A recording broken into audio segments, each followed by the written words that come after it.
चीज़ें हैं जो इंटेंसिव टाइप्स के बारे में पढ़ रहे थे। अब ये T3 माइक्रो, ये vCPU, ये क्या है, इसके मीनिंग के हम बारे में आज पढ़ेंगे। ठीक है, मीन्स इसका मीनिंग क्या होता है। ठीक है, हाँ ठीक है, तो यहाँ पे हम इधर आते हैं, ये आगे टाइप्स। ठीक है, हमारे को टाइप्स की ज़रूरत है। ठीक है, यहाँ पे कौन सा टाइप चलाते हैं, जैसे T3 नैनो, T3 माइक्रो। ठीक है, ये मतलब टाइप्स है। ठीक है, बट इसमें हम क्या पढ़ेंगे अब ये बताते हैं।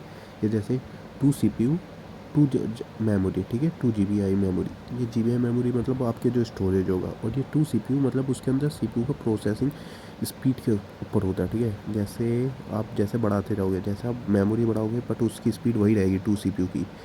ठीक है, जैसे ही 4 CPU बढ़ेगा थोड़ी स्पीड ज़्यादा तेज़ होगी। ठीक है, 8 CPU मीन्स थोड़ा और अच्छा।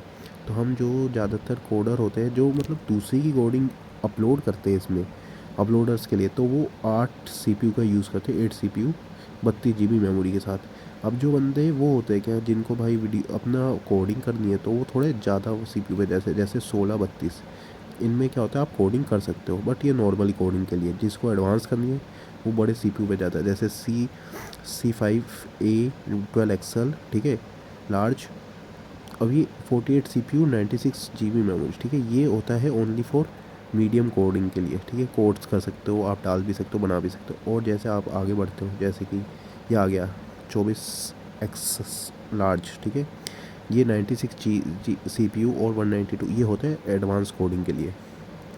ठीक है, ये कोडिंग सर्वर्स को हैंडल कर पाता है इसलिए। ठीक है, जैसे हम बढ़ते हैं, ये 64 CPU 128 GB मेमोरी, ये है ऑलरेडी बिगेस्ट से बिगेस्ट। अब लास्ट होता है इसके बहुत बड़ा, जो होता है 2 जो होता है 192। ये भी भाई बी लाइक, मतलब जितने भी होते हैं ना जो 64 से अपर CPU के होते हैं, वो होते हैं कोडिंग के लिए अच्छे, जो मतलब कोड कर सकते हैं। बी लाइक जिनके पास कोड्स नहीं है वो अपना ज़्यादातर टैब में ओपन करके कोडिंग कर सकते हैं। ठीक है, ये सब के लिए जितना ज़्यादा बड़ा CPU, और जो 48 से नीचे होते हैं ना जितने भी, वो होते हैं कोडिंग अप्लाई कर सकते हो, मीडियम कोडिंग कर सकते हो। ठीक है, हैवी कोडिंग के लिए बनते नहीं है ये नॉर्मली। ठीक है, बट ये vCPU बहुत अच्छे तरीके से आप चला सकते हो। ठीक है, जैसे अभी एक इसका एक CPU है जो 72 CPU, ये भी बहुत अच्छा है मीन्स कोडिंग के लिए। ठीक है, इसका मीनिंग ये होता है। ठीक है, मतलब CPU जो 64 से नीचे होते हैं उनको वो बस नॉर्मल दूसरे कोड्स को कॉपी करके या मीडियम कोडिंग कर सकते हो। जैसे आपको हैवी कोडिंग करनी है तो आपको CPU 64 CPU से ज़्यादा CPU अवेलेबल रखना पड़ेगा, तभी आप अच्छे से मीडियम और इजीली स्मूथ कोडिंग कर सकते हैं।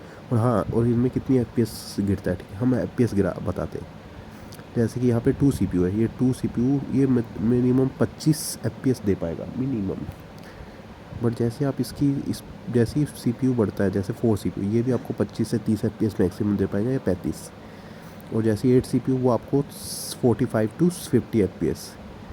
ठीक है, और जैसे आप सबसे ऊपर जाते हो, जैसे 16 CPU, ये आपको देता है मैक्सिमम से मैक्सिमम 60 FPS। मतलब ये FPS पे भी मैटर्स करता है। और हाँ, इससे स्पीड भी कवर होती है। लाइक जो बंदे ज़्यादातर कोडिंग कई अलग जगह यूज़ करने वाले होते हैं, अप्लाई करने वाले होते हैं, तो ये स्पीड पे भी मैटर्स करता है। जैसे 48 CPU हम जैसे इंस्टा पे कोड अवेलेबल करते या यूज़ करते हैं, तो उसकी स्पीड भी मैटर्स होती है CPU के दौरान। ठीक है, और व्हाट्सअप के दौरान ऐसे। व्हाट्सअप पे तो ये CPU को मैटर्स नहीं करता, वो आपकी स्क्रिप्ट के ऊपर होता है या उसके ऊपर। बट इंस्टा पे करता है CPU के ऊपर, कि CPU कितना तेज़ है, कि वो कितनी अच्छी कोडिंग कर सकता है, वो सब ये सब। और कितनी स्मूथनेस आपको प्रोवाइड कर सकता है इन कोडिंग के लिए, ये सब होता है। तो इसके लिए इतना ही बस।